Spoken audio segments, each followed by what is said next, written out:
আজি আমি ইয়াত সমবেত হৈছোঁ আমাৰ প্ৰধানমন্ত্ৰী আৱাস গৃহ যোজনাৰ প্ৰগ্ৰেছখিনি জনাবৰ কাৰণে আমি ইয়াত আজি আপোনালোকক আমন্ত্ৰণ জনাই আনিছোঁ। আপোনালোকক জনাব বিচাৰিছোঁ যে আমাৰ ৰাজ্যিক ভিত্তিত আৰু আমাৰ জিলা ভিত্তিত আমাৰ প্ৰধানমন্ত্ৰী আৱাস গৃহ কিমান ইতিমধ্যে আমাৰ সম্পূৰ্ণ হৈছে, কিমান বাকী আছে, তাৰ এটা সমীক্ষা আপোনালোকৰ ওচৰত দাঙি ধৰিব বিচাৰিছোঁ। মই পোনপ্ৰথমে আমাৰ ৰাজ্যিক ভিত্তিত আপোনালোকক জনাব বিচাৰিছোঁ, আমাৰ house sanction as on date 19,49,430টা হৈছিলে। তাৰে ভিতৰত কমপ্লিট হৈছে 16,04,677টা আৰু এই 19,49,430টাৰ ভিতৰত কমপ্লিট হোৱাটো বাদ দিলে আমাৰ প্ৰায় 3,44,753টা ঘৰ ইতিমধ্যে চলি আছে।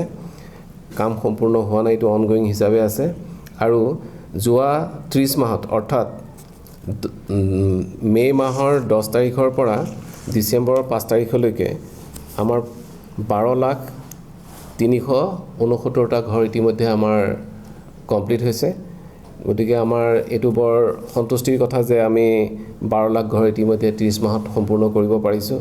আৰু আমি যদি জিলা হিচাপত জিলা ভিত্তিত যদি চাবলৈ যাওঁ তেতিয়াহ'লে হাউচ চেংচন হৈছিলে আজিৰ ডেটলৈকে চেংচন হৈছিলে 73,326টা, হাউচ কমপ্লিট হৈছে 42,055টা, অনগোয়িং আছে 31,271টা আৰু ইতিমধ্যে হাউচ কমপ্লিট হৈছে 33,389টা। গতিকে আমাৰ কিছু সংখ্যক বাকী ৰৈ গৈছে আৰু কিছু কাম চলি আছে। এই চলি থকা কামখিনি আমাৰ নিৰ্ধাৰিত সময়ত আমি কামখিনি উলিয়াব পাৰিম বুলি আমি ভাবিছোঁ আৰু ইতিমধ্যে আমি বিভিন্ন ধৰণৰ ব্যৱস্থা হাতত গ্ৰহণ কৰিছোঁ যাতে আমাৰ নিৰ্ধাৰিত সময়ত এই কামখিনি সম্পূৰ্ণ কৰি উলিয়াব পাৰোঁ। ধন্যবাদ।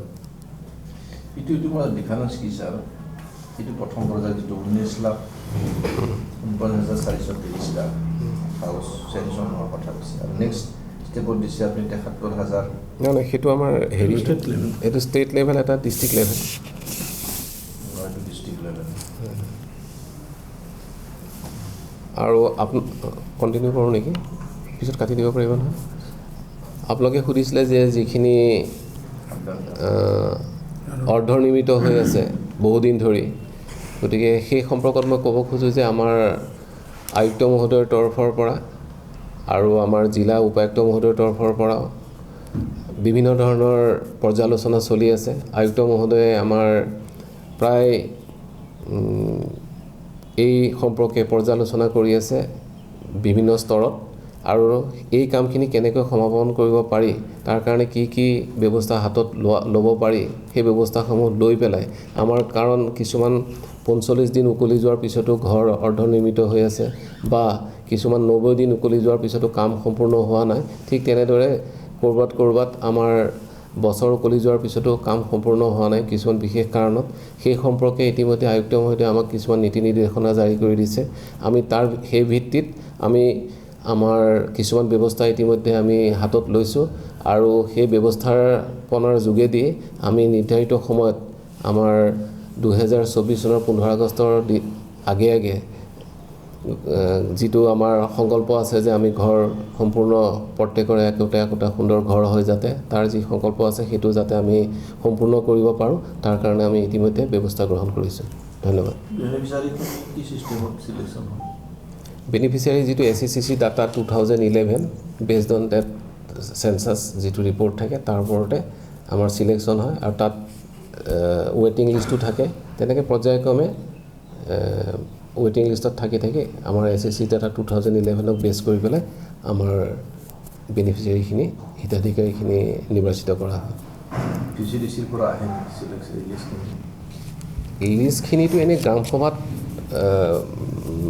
বস্তুখিনি আলোচনা কৰা হয় আৰু SCCC ডাটা 2011ৰ যিখিনি ডাটা থাকে সেইটোৰ ওপৰত আলোচনা কৰাৰ পিছত কেতিয়াবা কিছুমান নাম কৰ্তনো যায়, কাৰণ তাত কিছুমান নীতি নিৰ্দেশনা আছে, নিয়মাৱলী আছে। কোনোবা এজন যদি BPL আছিলে বা যিখিনি গাইডলাইনত তাৰ পইণ্ট আছিলে সেইখিনি যেতিয়া 2011 চনৰ পৰা আজি প্ৰায় 2023 চন হ'ল, গতিকে তাৰ সেই সময়ৰ ভিতৰত সেই অন্তৰ্ভুক্তি নহৈ পেলাই তাৰ ওপৰত গুচি যাব পাৰে, তেতিয়া তেনেকৈ ছিষ্টেমেই কিছুমান বস্তু অগ্ৰাহ্য কৰে।